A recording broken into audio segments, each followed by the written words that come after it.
दिनैनि जिनाखि थुरिबारि ब्लक कमिटि UPPL जिनाखि Hslc आरो Hslc हायर सेकेन्डारिनि ड्रप आउट स्टुडेन्टस बा फेल स्टुडेन्टस बिथांमोनखौ लानानै जिनाखि मोनसे केरियार काउन्सिलिं बा मटिभेशनेल प्रग्राम लादों बियो जोबोद बाख्नायथाव। दा जोंनि गेजेराव बिभिन्न खारनाव गोबां स्टुडेन्टसफ्रानो ड्रप आउट जायो बा फेल जायो। दा दिनै जेनाखि ड्रप आउट जानाय फेल जानाय बिथांमोननि अनजिमायाबो जोबोद गोबांथार।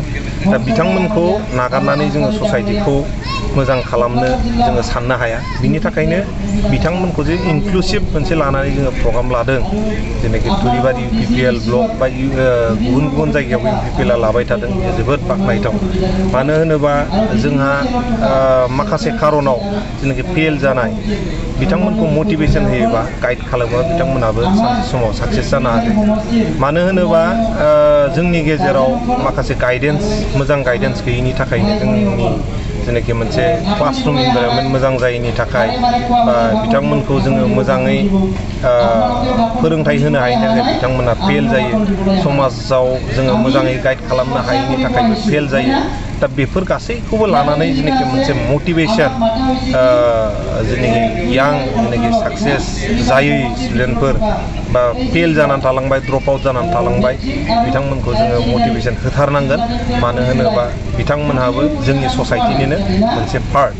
दा बिथांमोनहा दिनै जेनाखि मोनसे प्रग्राम बे प्रग्रामाव जेनाखि मिथिनो मोननाय हमनानै ला गावनि माखासे गोरोन्थि बेफोर गोरोन्थिफोरनि थाखाय फेल जादों।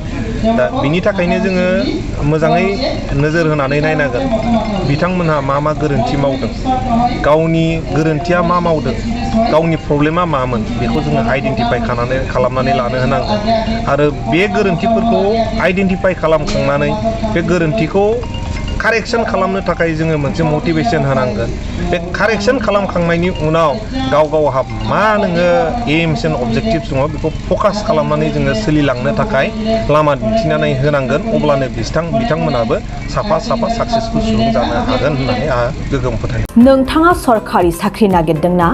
नोंथांनि थाखाय मोनसे गोजोनथाव खौरां।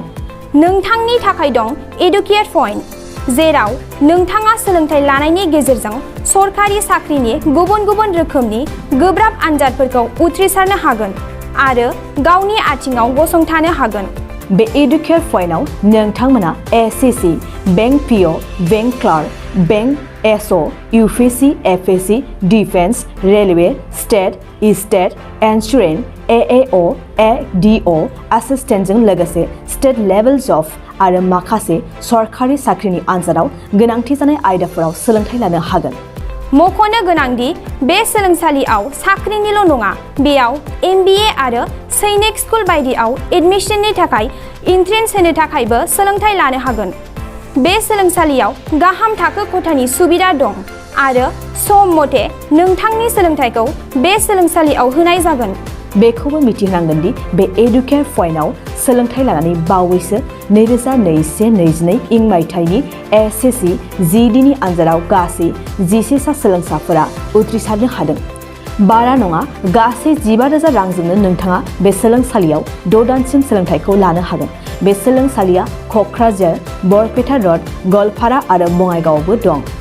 क'क्राझाराव सोलोंथाइ लानो गोसो गुदुं जानाय सुबुंफोरा 70020261133 9101 536360 70020261133 9101536360